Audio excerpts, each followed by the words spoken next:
This time on episode 239 of Legends of S.H.I.E.L.D., we discuss Agents of S.H.I.E.L.D. episode Option 2, Marvel News Roundup, and your feedback. I'm Kier. And I'm Alyssa from In Defense Of, a proud member of the Gonna Geek Network, just like the one you're listening to now. The opinions expressed are those of the individual hosts and guests. Be sure to check out all the other podcasts available at GonnaGeekNetwork.com. And get ready, because geekiness begins in 3, 2, 1.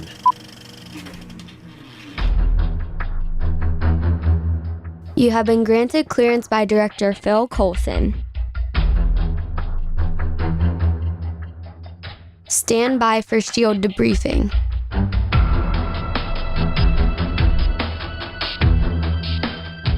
All information to be discussed here is classified and may only be discussed among agents granted clearance by the S.H.I.E.L.D. Director.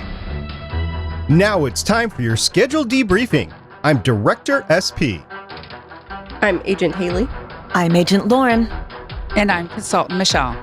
Welcome to Legends of S.H.I.E.L.D., a Marvel Comic Universe fan show. This show is recorded on Sunday, April 29th, 2018, live from the Legends of S.H.I.E.L.D. studios and broadcast galactic-wide via www.geeks.live. Ladies, happy National Zipper Day! I don't have any zippers on right now. Neither do I. I'm still in PJs. Me too. I have sweatpants, so no zipper for me either. I have jeans on, so I guess I'm the only one here with a zipper. Yay, You are Michelle! the only one celebrating.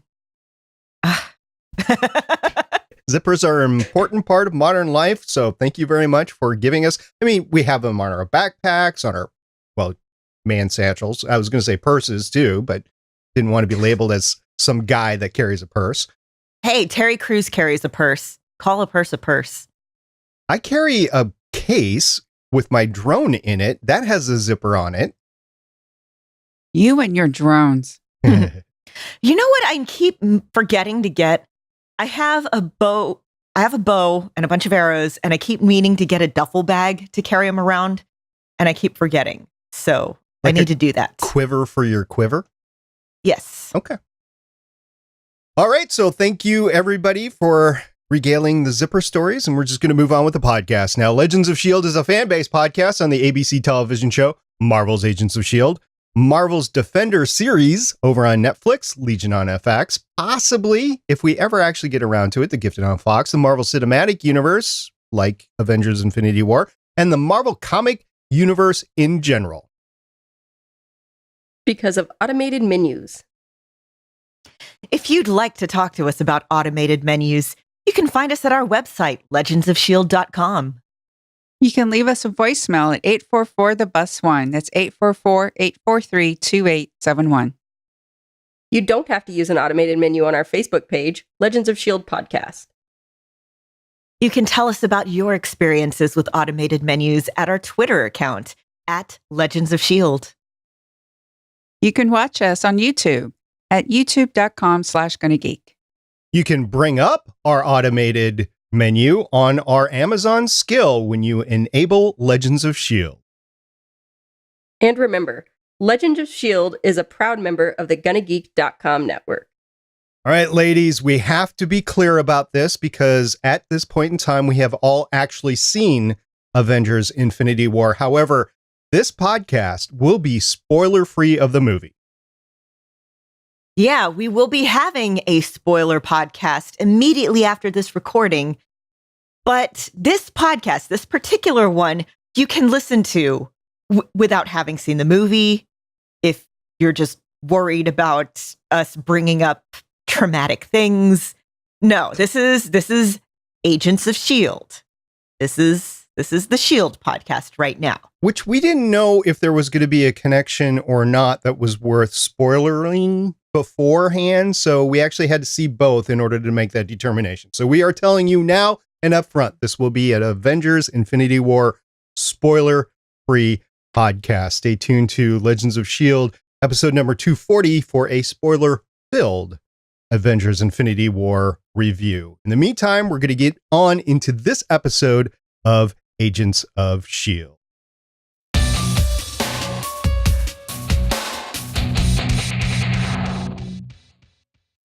We all watched over this past weekend the Agents of S.H.I.E.L.D. episode Option 2. That's what the title was. So, Haley, what's with that title? Well, Coulson's got a lot of options about what he can do with his life, and he decided to go with the second option. Is that to live back in Tahiti? I don't know. He didn't read off the menu for me. Or was that maybe him staying in the framework as a high school teacher? Him trying to confess his feelings to May and being shut down.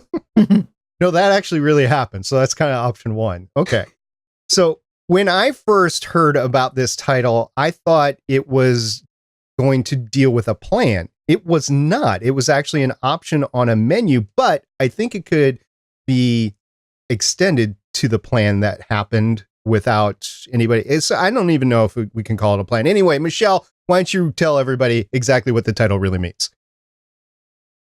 Well, Coulson does pick option 2 in that menu, which is, a nuclear apocalypse instead of going through the entire menu with option 3 being the alien invasion. But you could also look at Talbot being the second option for the gravitonium. Plan A didn't work with Ruby. Plan B, or option 2, works with Talbot. Exactly. I'm glad we're thinking alike. It was the plan B for Talbot, which was exciting. We'll get to that in a minute. In the meantime, we're going to talk about the wonderful creative team behind this episode. When I saw this creative team, I'm like, oh, this is going to be a good one. So, Haley, who directed this episode?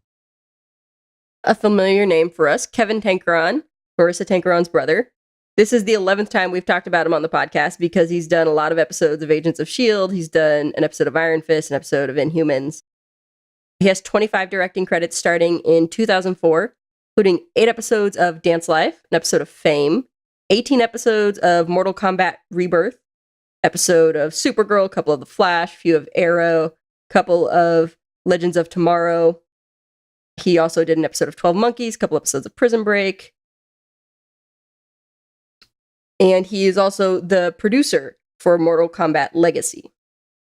Definitely a talented individual. Every time we get to see his name on the credits, I know it's going to be a good episode. Michelle, who wrote this episode underneath Kevin? Well, we have 2 writers. Our first is Nora Zuckerman. This is a 4th discussion appearance on the podcast. Has 7 total writing credits since 2006, including 7 Desire, 1 Fringe, 7 Haven, 4 Suits, and 3 Agents of S.H.I.E.L.D. Is also a producer on Desire, Haven, Suits, and Agents of S.H.I.E.L.D. Our second writer is Lilla Zuckerman. This is the 4th discussion appearance on the podcast. Has 5 total writing credits since 2010, including 1 Fringe, 7 Human Target, 5 Haven, 4 Suits, and 3 Agents of S.H.I.E.L.D. Has also been a producer on Suits, Haven, and Agents of S.H.I.E.L.D. An incredibly talented trio for this episode if you look at their actual episodes that they've been a part of. Now, this episode of Agents of S.H.I.E.L.D. was released on Friday, the 27th of April, and this is important for 2 reasons. One of which, it was the Friday for the NFL draft. That does take a lot of viewers in the key demographic away from all shows. And then secondly, it was the Friday premiere opening weekend. It wasn't actually the premiere opening day. That would have been the night before, but it was still the premiere opening weekend for Avengers Infinity War. Despite those 2 odds, we maintained the same rating as we did last week with a 1.63 for this episode, option 2, which is pretty steady from last week's 1.66, All Roads Lead. However, it still is this season's lowest rated episode. So I expect this episode to go up in the live +7, especially since people didn't know if it was going to be spoiler filled between the TV show and the movie. So I will give this a pass and expect the ratings to go up for the rest of the season. That's just my assessment. What do you ladies think? I kind of thought this episode might be lower just from people wanting to see Avengers before seeing this next episode, not knowing if there's going to be some sort of tie-in or not. But the more I thought about it, the more I was like, the people that are still watching this show are seeing these movies opening day, opening weekend. So it probably wouldn't have a huge effect. I think it had a minor effect, but I can't tell how high. And then also don't forget about the NFL draft too. So that's a big thing in a lot of I thought people's the lives. draft was on Thursday. It continued through Friday. I watch MasterChef Junior on Fridays, and it was not on because they were still doing the draft, and I was very annoyed. So the NFL draft, for those that don't pay attention to American football, let me explain a little bit of what happens, what it has evolved into at least this year. Opening day for the draft is Thursday night, and that is round one. All 32 round one picks happen in that first day. Then Fridays, round two, possibly three, I forget. It's not as ceremonious as the first night, but then it continues on into Saturday. So it's a whole weekend sort of thing. And judging by the party that they had in Philadelphia last year, it's really a week-long celebration. So the NFL does get a lot of traction. Don't want to push that aside with all the rest of the rankings. It does actually impact rankings. So I just needed to state that, especially since this is the season low. I think it would have been higher had it not been for those two things. But looking at the ratings, they've been trending down for a while. So I don't know that those things maybe have as much of an effect as they would if the show had higher ratings right now. It's difficult to say, but that's my assessment, is that. And I don't think it helps having Once Upon a Time as your lead-in. I had it on just because I was lazy and didn't feel like changing the channel, and I was reading. I picked up Infinity Gauntlet and Infinity War and Comixology, by the way. There's a sale going on, just in case you're curious. And so I was sitting on the couch reading, and I'm watching, and I'm like, I have no idea what's going on. I haven't watched this show in years. So out of curiosity, I brought up Wikipedia and TV tropes, and I was looking at Once Upon a Time's ratings, which, if you think Agents of S.H.I.E.L.D. are kind of questionable, Once Upon a Time's are like 0.07. This season, that this season even happened, has made a lot of fans angry, because they really should have ended last season. Like, they ended the story they'd been telling last season, and then this season they were like, hey, they renewed us, let's do it again. And it's terrible. It's bad. I stopped watching after they did yet another magical rape sort of scenario. It's like, okay, you know what? I'm done. I stopped watching, I think end of season 2, beginning of season 3. The whole thing was like, nothing good can ever happen to Regina. And I was like, but she's my favorite character, and this is just gratuitous at this point. And I don't really like a lot of the other characters, so I just stopped. So this is the final season for Once Upon a Time. And yes, I assume there are just a couple episodes of ending too, right? Yeah. Yep, probably. Okay, so there's that. And then there's just a general overall viewership drop in comic book TV shows this year from previous years, if you take into account like the CW ratings. And unfortunately, if you take into account the Inhumans ratings as well. Just thinking about that, what a giant mistake that was for Disney and ABC. But I digress. So let's talk about happier things like this episode. So we often talk... Because it was such a happy episode. Well, it was an exciting episode, at least. So we often talk about the episode in terms of the average person. And our average person that we reach out to is Michelle's mom, who is not a geek. She just likes watching the show for its action and for its content. So Michelle, has your mom actually watched this episode yet? Yes, she did. She enjoyed it. And one of her first comments was, well, it took a nutter to get that gravitonium straight. And I'm looking at her and she just went, yeah, he had all those screws loose. So makes sense. And it's like, yeah, Mom, you got a point. That's a good point. I didn't think about that. He might actually have screws in his head from that bullet wound. Technically, yes. He was shot in the head. Presumably, skull fractures. I don't think they would be screws, but he might actually have a portion of his skull had to be replaced. If you've ever, or if anybody you know has ever had head trauma, they have to relieve the swelling in your brain because that's a very bad thing. So, yeah, technically, yes, he might indeed actually have screws in it. Whether they're loose or not, I don't know. We know he is a nutter. and a little bit crazy. But because I'm wondering, okay, this again, scientist me, biologist me. Once you have a traumatic head injury like that, where a portion of your brain is destroyed, he was shot in the frontal lobe, which is in the front of his head, which is your frontal lobe, which is the portion of your brain that's responsible for things like impulse control, which is why he was yelling a lot, which I'm very glad they got that right, by the way. But your brain is really good at rerouting itself. There's been so many studies, so many examples of this. I'm wondering if because portions of his brain have had to rewrite themselves and reroute themselves, that's part of why he would be able to kind of handle this better. Not well, as we've seen in the previews for the next episode, but better than, say, Ruby with her perfectly functioning brain. He has those portions that are not being used. He has portions that have been repurposed. Well, also, she was only, didn't we figure out she's probably like 17? So her brain also maybe not fully formed yet and less capable of dealing with the effects of the gravitonium. Also true.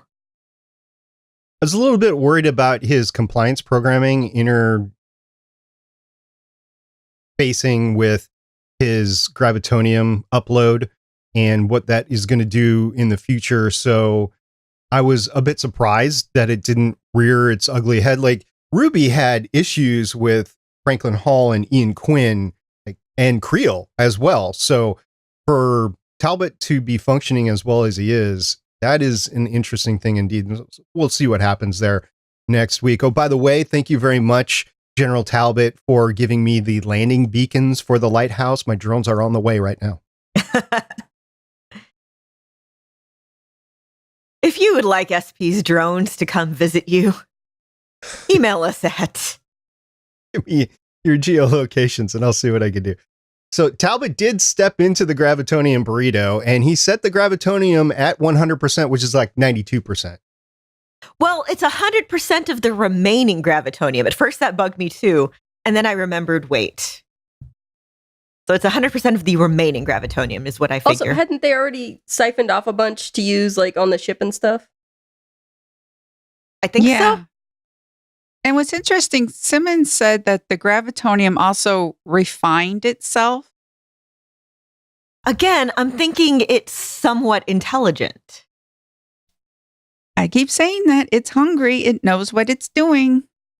Well, it definitely didn't have any qualms of getting into the little bank air thing that they had it contained in, or the, you know what I'm talking about? You go to a bank, the drive-through, and they have those air. I'm so glad I wasn't the only one who thought that. They are also used in hospitals, by the way, to transport non-destructive samples back and forth, like ones that you can shake up and that sort of thing. A hospital uses them as well, but these air transport tubes is what the gravitonium was being stored in, and the gravitonium didn't have any qualms of going back into the burrito which, Haley, yes, I'm calling it a burrito. You said it's more of a burrito.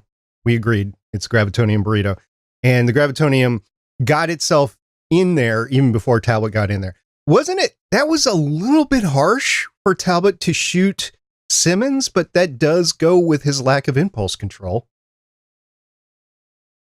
Well, it was with an icer. Yeah, it was with an icer, and I think he knew what he was doing. I think. Well, he was fixing it. And he did. He fixed it. It would, wow, he fixed it. Because we've seen his guilt just for the past couple of episodes. He's fundamentally a good person.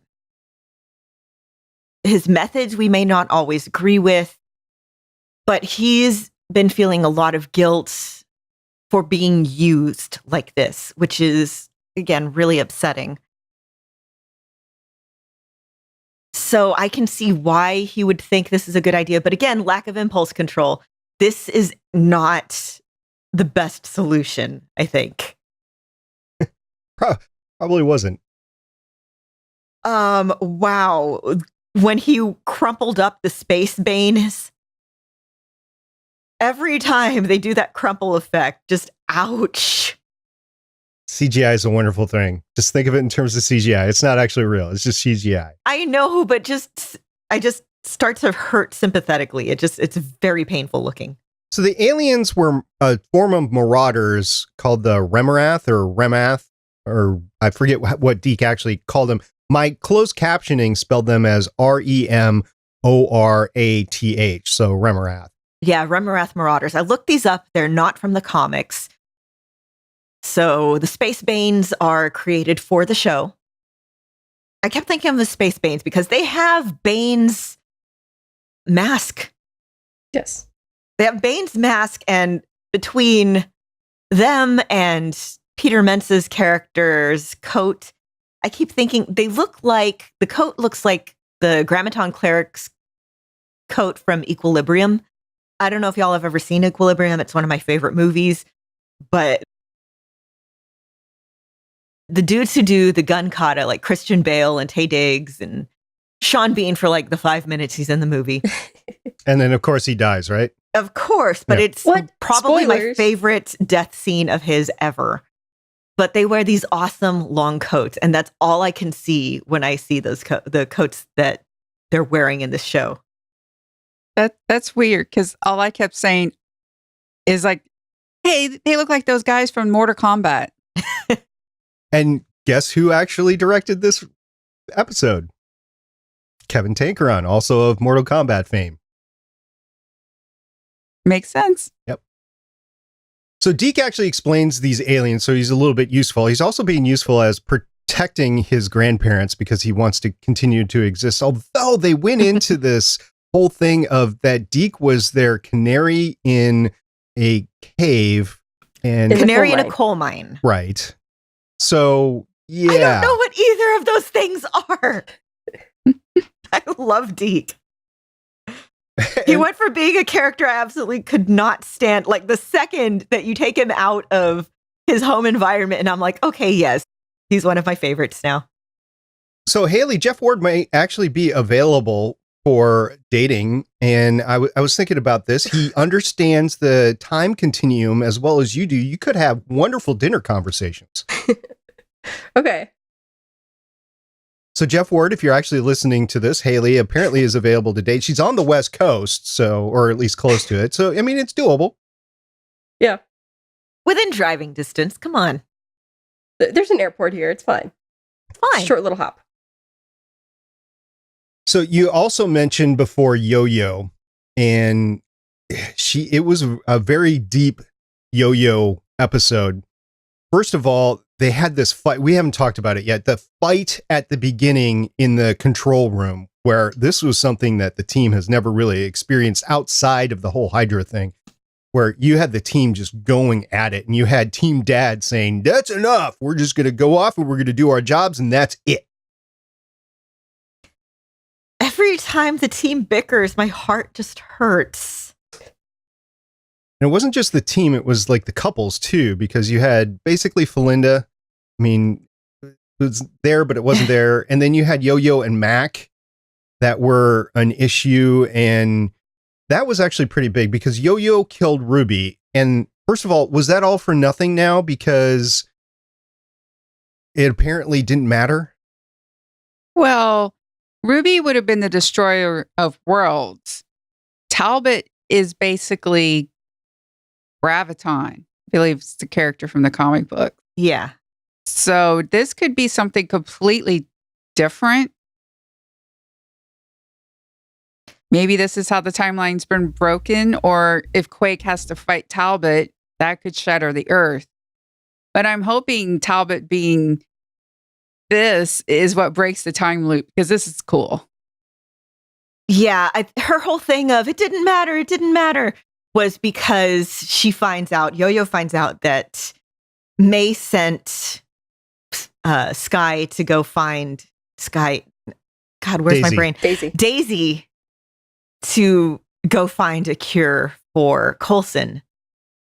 And of course, Yoyo hasn't told anyone we need to let Coulson die. Everything changes when they don't let Coulson die.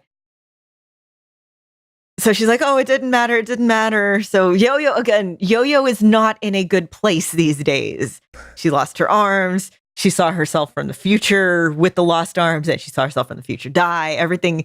She's feeling like she has not just the weight of the world, but the weight of an entire terrible future on her shoulders. And what she needs to do, I think, is confide in somebody and let somebody share the load. Just, again, talk to Mac. Share the load. Talk to Mac. Talk these sort of things out. Don't be that person who's just like, I have to do it all on my own. But instead of that, we get her pushing Mac away, and she keeps saying, you look at me different, and it's heartbreaking. But she does try to tell Mac. I mean, she finally tells Coulson's like, I'm sorry, sir, you're like my family, but I gotta let you die. And she does go to Mac and she's like, I'm trying to do this for you. And Mac keeps going, look, stop talking about what could happen in the future. I'm focused in on what's now. And he's not understanding that Yoyo saw herself in the future and saw herself die. Well, he was there when Yoyo in the future died, so he does sort of know. The thing is that he's trying to get her mind off. He's trying to help. He's helping. He thinks he's helping, but she sees it as minimizing. And what they need to do is they need to just sit down and have a good long talk. And right now it's just their method of coping is not, again, his is, okay, we saw what happened. We need to concentrate on the now. And hers is, I saw what happened. I need to concentrate on that. They're both at two very different places right now. And it's so frustrating because they both mean well.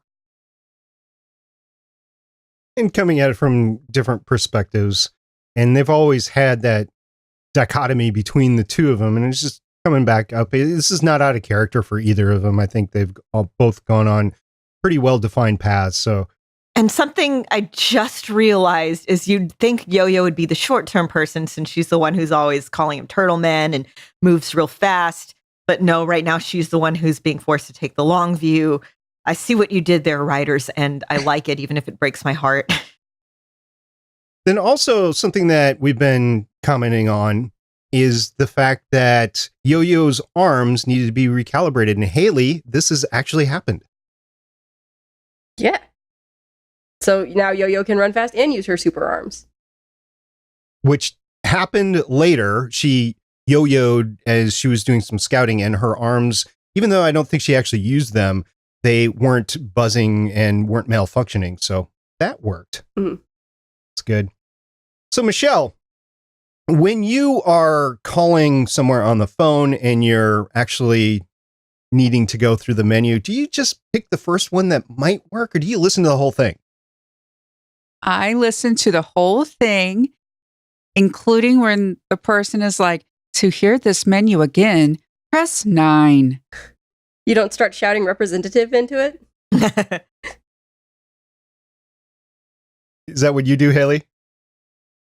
I only do that if it's just speak, because it never recognizes my voice. If it's pushing the buttons, I'll listen to the whole thing.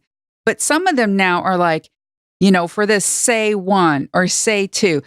That's when I'm like, representative. Yeah, because the ones that are voice options, I get what they're trying to do, but they're so terrible. Yep. The voice recognition just isn't there yet. I'm sorry, I didn't quite get that. It's getting better, and it's getting better because of things like Cortana, Siri, and the A word, which I'm not going to say, so I'm not going to set off anybody's home device there, but it is getting better, so that's good. But yes, right now phone menus completely suck. And then after he chooses the nuclear Fallout option, which I think was appropriate because, you know, they're in a shelter, so it's like Fallout, right? And then he gets on the principal microphone and announces to everybody that what's happening. And, oh, by the way, we might be stuck in here for the next 15 years for a technical malfunction. I wish we could have seen May's face right at that point. You could just see Deke's heart breaking right there. Like, and I'm I think I stuck could in here. hear May's eyes rolling in that scene. You could hear May's teeth just gritting. That whole scene reminded me, you know, in Serenity, the whole, you know, we might experience some turbulence and then explode. Yep. It might happen, especially with the ship side. But I mean, seriously, has Coulson never been on the phone with an insurance company? I've been on enough fights with insurance companies to know you always listen to the menu. Always. He's on S.H.I.E.L.D. and they have a cleanup crew, so they don't need insurance. I was thinking more health insurance, but... Well, same thing. I mean, we know S.H.I.E.L.D. has its clinic. I mean, that was in that whole Mockingbird thing. Yeah, I guess if you have Fitz and Simmons on your team, I guess you really don't need health insurance. But you probably need insurance for Lola, though. That's true. No, but then you have Mac on your team. And Mac has earned the right to touch Lola. He has? Has that actually happened? I thought he did. I think that was still a thing going on. I don't know. I'm sure our listeners will correct me. By this point, I think Mac has earned the right to touch Lola. All right. So Haley, now this spaceship coming in and the Lighthouse in full nuclear lockdown mode and the spaceship cutting off River's End and the Lighthouse from the rest of the world this week. I think that was a tad bit convenient. Just saying. Well, so this is not a spoiler, but Daisy did say, or no, the guy Daisy was talking to did say, Candyman. Yeah, you know, that stuff going on in New York. And she was like, yeah, I don't watch the news. And that was the only reference we got to anything else that might be happening in the world right now. Indeed. We also did see a little bit of alien mind reader tech. Is that what I saw? Just to make sure, we saw mind reading technology in the palm of his head, kind of like the ghoul. Yeah. Yeah. I was trying to figure if that was the precursor to the chips that they had in them later on the Lighthouse. Oh, yeah. Could be. Or if it was based on the same technology, maybe, but I didn't actually rewind to double check or anything. So sadly, we don't get Mockingbird back looking out for Polly and Robin. We get the Candyman looking out for him. And judging by what's happened, we're going to see Robin again. I don't know if we're going to see Polly again. And we're probably going to see the Candyman again. And I'm surprised at the amount of trust that they're putting in Candyman for all this too, by the way. Well, Mac trusts him, and we know Mac's judgment's pretty sound. Okay. Just every time I see Jake Busey, I just get the urge to watch Starship Troopers. And who doesn't? I'm going to go watch it right now. No, we got a couple more podcasts to do. At the end, though, talking about Daisy and her separate mission, she finds out that the centipede tech back from season 1, and she's got to dig up some sort of source for whatever makes it go. So first we get a reference to, I'm blanking out on the name right now, but Bill Paxton's character, which Garrett, R.I.P. Bill Paxton. They're saying, okay, there's all this stuff in there, but there was a healing thing which we couldn't trace, and all we got was a reference to a place. And she looks at it and she's like, that's not a place. And at that moment I was like, oh no, it was her mom. And then of course the stinger of the episode, the shawarma, we see a grave and we see Daisy with a shovel, and Daisy hardcore is digging up her mom's grave. Yeah, I don't know that. I'd be like, this not going to happen. It's a good thing they weren't close. This season, more than any other, has made me feel the need to rewatch the rest of the series. Right? It's just time. Again, it's hashtag they're all connected, but it's all connected, but just in terms of this show. Yeah, I question how connected it's actually going to be, and we'll talk about that next episode. All right, that's the points that I have laid out for the episode, so we'll just go around the horn for last shots. Haley, do you have anything else that you'd like to talk about in this episode? I just think Coulson's still really crazy, and now he has superpowers. You mean Coulson Talbot? or Talbot? Or not Coulson, Talbot. Yes. Sorry. Wrong guy.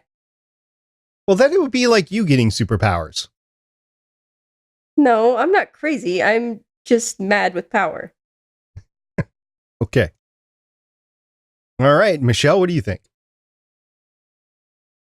I think it's interesting that the solid couple are Fitzsimmons, considering Fitz is quote unquote a supervillain. Like they're the best relationship that's going on right now. Well, that's because they talk. They communicate. Communication is the key in any relationship. Although they did break their promise not to leave each other's side. There is that. Oh, Deke was so upset with that. Well, there was that moment where he was like, oh my goodness, we shouldn't have separated. She's like, but is Deke still there? Yeah, that And was you're great. fine. And the look on Deke's face. Well, it fits when he's like looking down at the walkie-talkie. He slowly looks up and he's like, where is he? Don't call me Gramps ever again. It's Bobo. Nana Come on. and Bobo. Maybe that's why he started calling him Bobo, because he was told don't call him Gramps. Well, he started calling him Nana and Bobo because that's what he was told to call him in the future. So Yeah, because they got used to him calling them that in the present. Yeah, like he started calling him that as a joke, and then they just got used to it. And then when little Deke was born, they were like, yeah, we're Nana and Bobo. Because it's a loop. But the loop has to be broken. So they're no longer going to be Nana and Bobo. They're going to be Bana and No. no. It doesn't have the same ring. No. All right, Lauren, what else do you have for this episode?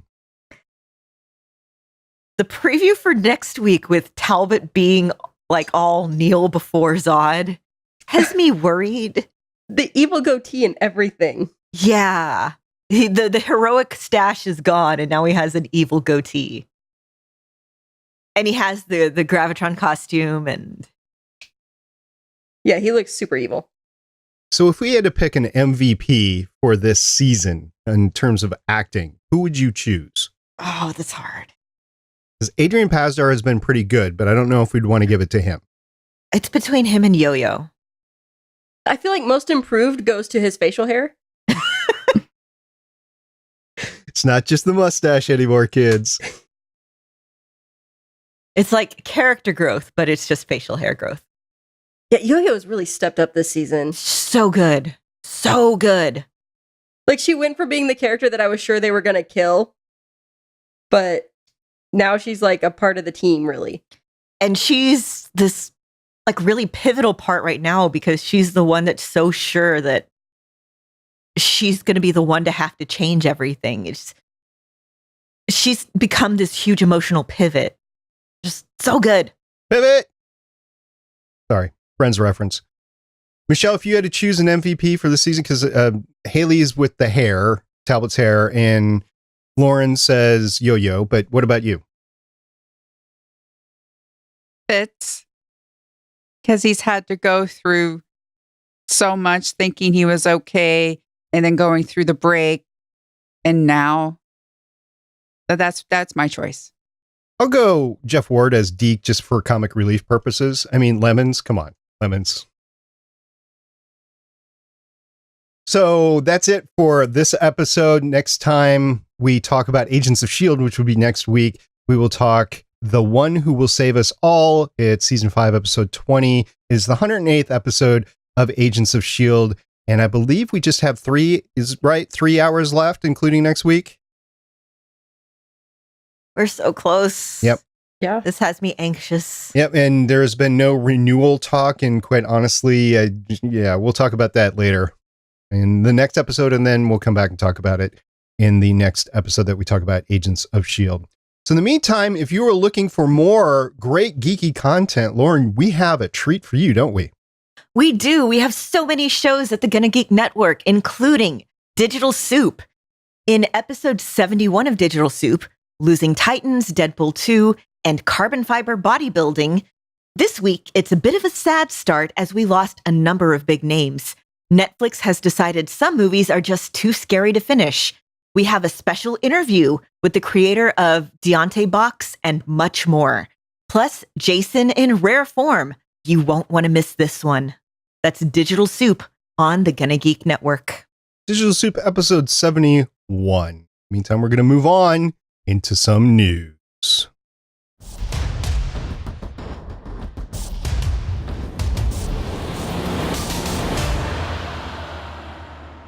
First up, we've got some news about something happening next week.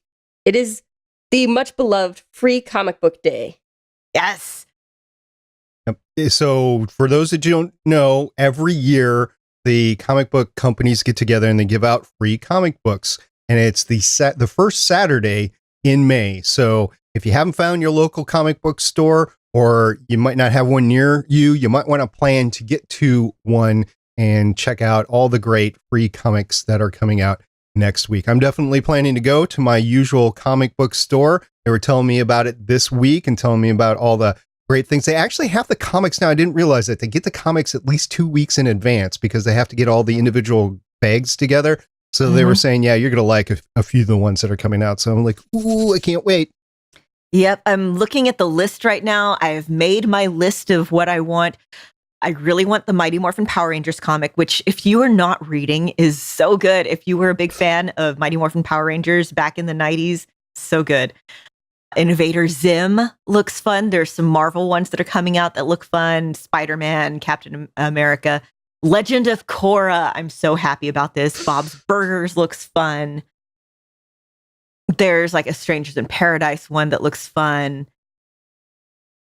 The Tick. Always love The Tick. Which, by the way, if you have Amazon Prime, the second half of the first season of The Tick is out. So, yeah, there's pretty much a comic for every taste. If you have kids, there's a bunch that are suitable for young readers. If you're a bit older, there's some that are very much not for kids. So look at the website, which is freecomicbookday.com. Get your list ready.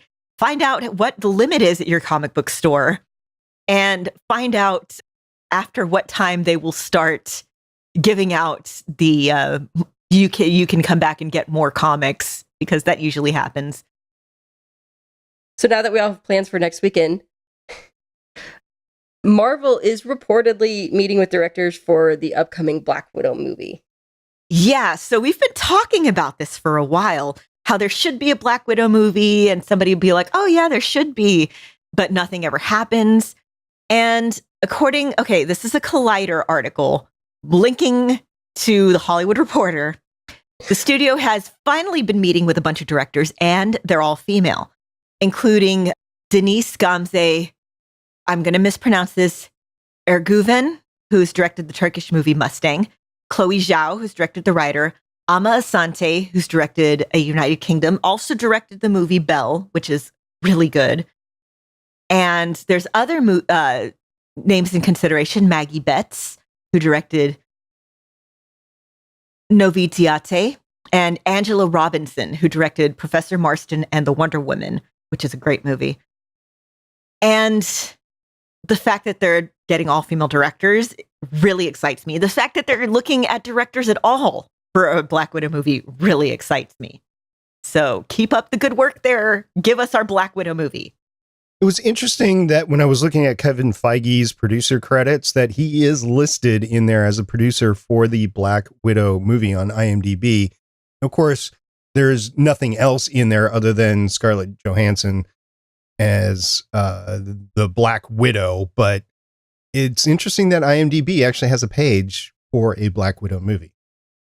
Well, anytime rumors start about a movie, you'll get an IMDb page so people can put trivia in there. Okay. Yeah, there was, for the longest time before the Game of Thrones series came out, somebody who was obsessed with Alyssa Milano had her listed as, was it Star-Lord? I don't know, but had her listed as Caitlin Stark on the page for the series for years. Years. I'm talking since I was in college. She would have been way too young for the role then. Just, yeah, you can put anything on IMDb. Yep. So next up, from the Fox side of Marvel, we've got another Venom trailer. Yep. Last time we had a teaser. This time we have more of a full trailer. Have any of y'all seen it yet?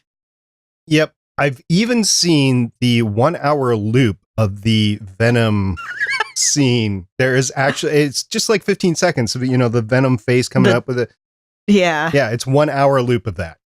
Yeah, we will talk about that in a second. So this trailer actually has me a bit more excited for the movie. At first I was just like, oh, okay, Venom, all right. The whole thing with him talking to the suit has me a bit more excited. Also, I'm here for Riz Ahmed. So the other thing that Lauren said we would talk about is Tumblr's obsession with Venom's tongue. Is it Tumblr's obsession or Lauren's obsession? No, it is 100% not my obsession. That thing looks like bacon. It looks like uncooked bacon. Does it look like Kevin Bacon? No. Okay. So this was from Polygon. The tongue sliding out of Venom's mouth has immediately captivated Tumblr. People began pointing out that Venom's appearance came across as sexual. And this is reminding me of when everybody on Tumblr was horny for Pennywise from It. What? There's a thing. Oh, yeah, no, this was a thing. This was a thing. There are terms that I wish that I never knew. So there's the thing. It's the evolution of teratophilia, which literally means monster love. It's an attraction to monsters or deformed or monstrous people. Tumblr's instant reaction to Venom's tongue is part of a wider subreddit that became prominent between 2010 and 2013, often referred to as monster erotica. So you remember the whole dinosaur erotica thing that happened around then? There was like a whole series of Taken by the T-Rex and all that, and In Love with Bigfoot and things like that, which is actually brought up in the story. So this whole thing is about, this whole article is about the obsession with monster erotica, which is, interesting from a psychological perspective. 100% not my thing. Your kink is not my kink, and that's okay. I don't get the Venom tongue thing. I don't get the Pennywise thing.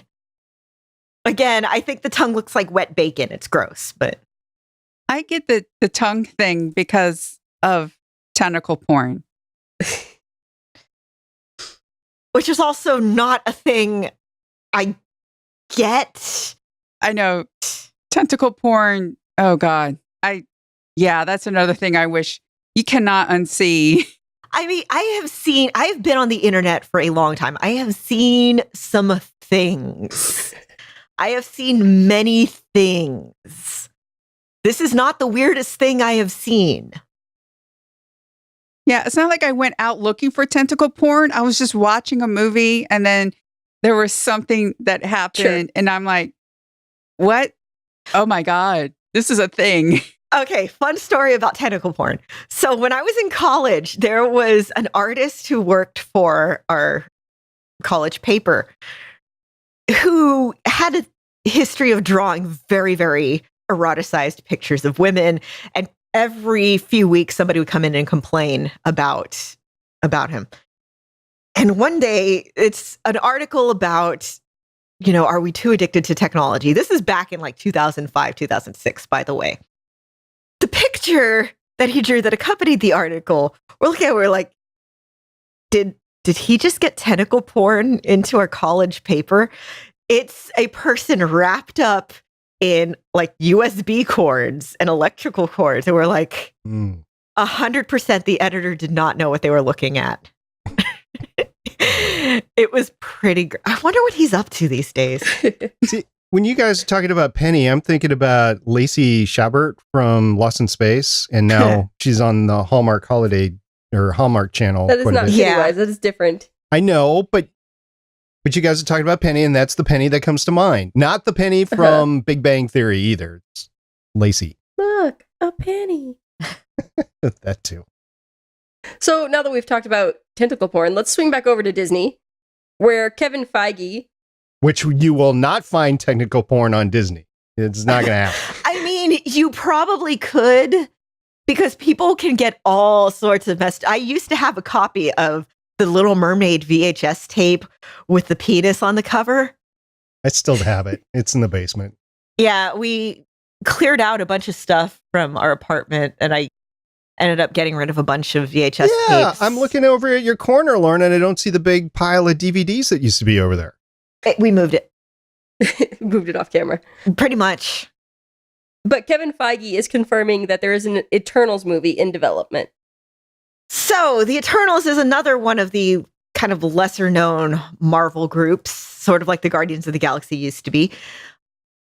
Eternals is sort of like the cosmic heroes. They're celestials. They are, I mean, think of Star-Lord's dad in Guardians of the Galaxy. They're celestials.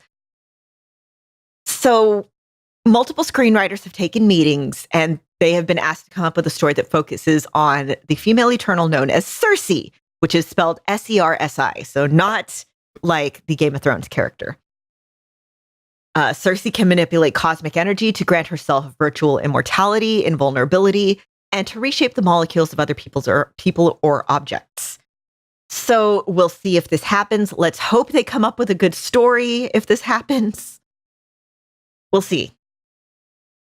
This seems to be continuing the theme of Marvel deciding to do more of the space-themed and cosmic-themed stuff that they've been doing in the past few years.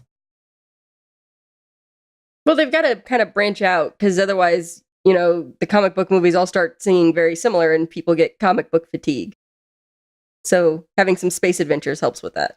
Cough, cough, James Cameron.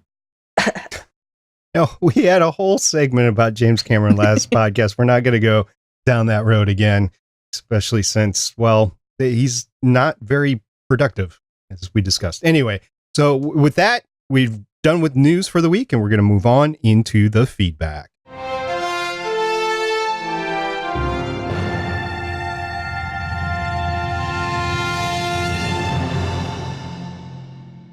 Yes, we have a lot of people who interact with us, and sometimes we have people who share articles. And our first one is actually, it's technically for me because I run the Starlight Tribune social media account.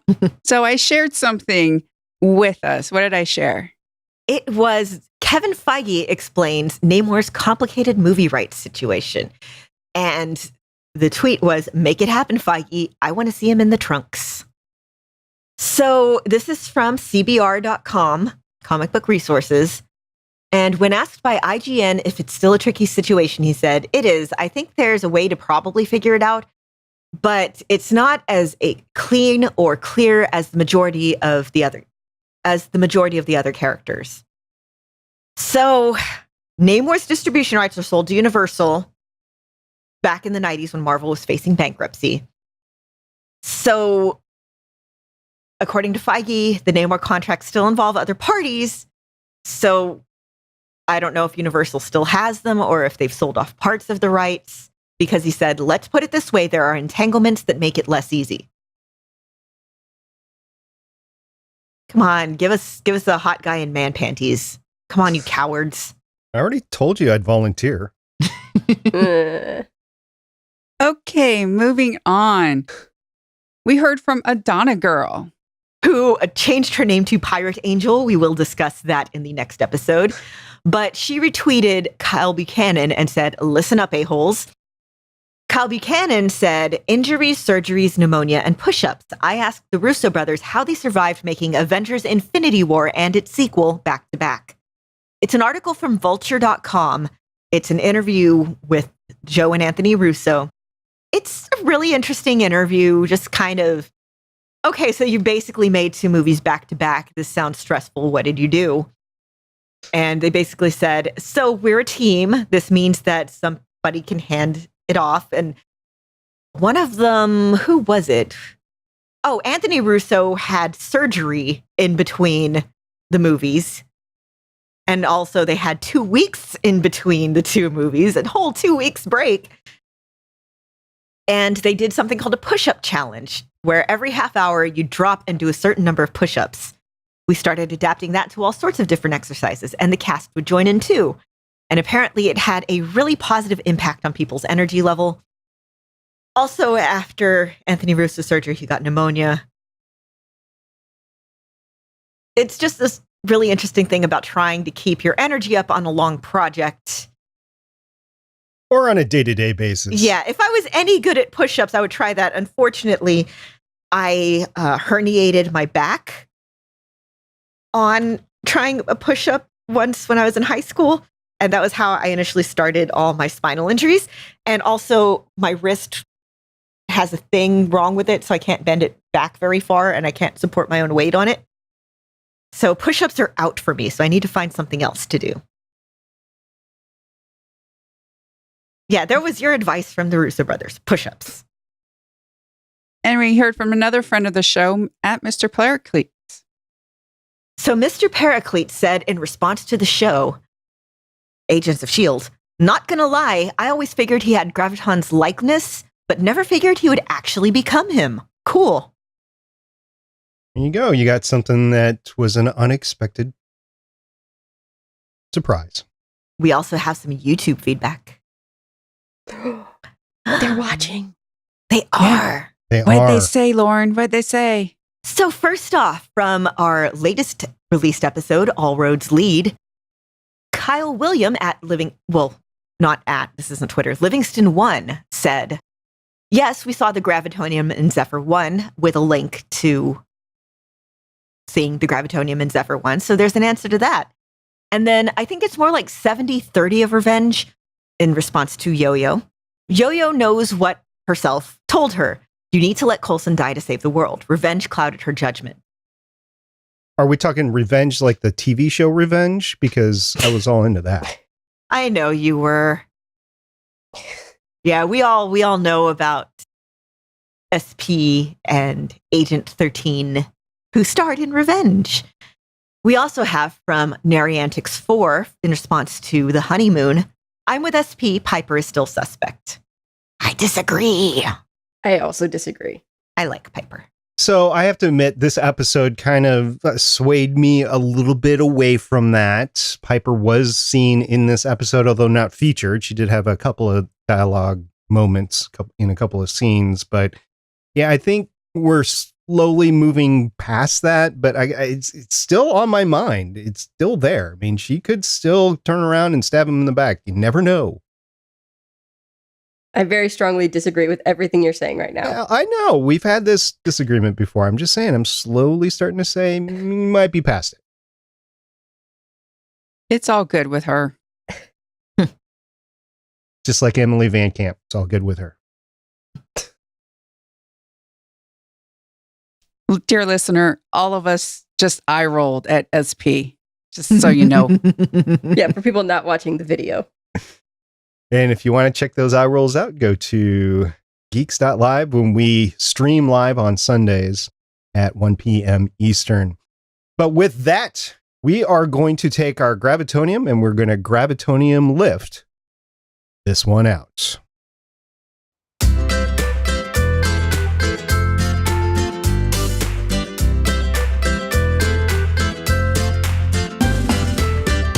It's been a fun 5 seasons so far. Hopefully we'll get some more. I think Legends of S.H.I.E.L.D. will continue after that, but I just want to thank all of our subscribers and our listeners and our viewers. If you haven't subscribed to the podcast, now's the time to do so on your podcatcher app that you're using or YouTube. We would love to have you stick around for our continuing podcast broadcasts. And thank you to everybody who gets a hold of us during the week. We love it when you send us stuff. We love it when you just talk to us. It makes us feel special. Seriously, thank you so much. We love you guys. Thank you for listening. Yes, thank you to everybody that's listening. Thank you to everybody that sends us feedback of any kind, when you send us news links. Anytime you talk to us, we really love it because then we know that you like us. Yeah, so we like hearing from everyone, whether you are a comic book geek or just a general fan of the show. Go ahead, tweet us, leave us a voicemail. We would love it. Indeed. So don't forget, next weekend is Free Comic Book Day. Go find your nearest or your favorite comic book store. Catch some of those free comics. So until next time, which we're going to talk Avengers Infinity War, I'm Director SP. I'm Agent Haley. I'm Agent Lauren. And I'm Consultant Michelle. Bye. Thank you for listening. If you want to leave us feedback, go to gonnageek.com and you will find all our contact information and other shows. You can also visit legendsofshield.com where you'll find our complete archive of podcasts. The music heard on this podcast is by Kevin MacLeod, found at incompetech.com, and also artists on pond5.com and audiojungle.net. The opinions heard on this podcast are those of the individual hosts and do not represent Stargate Pioneer Productions, Legends of S.H.I.E.L.D, or Gonna Geek. Agents of S.H.I.E.L.D. is the property of the Disney Corporation, Marvel Studios, and ABC. No infringement is intended.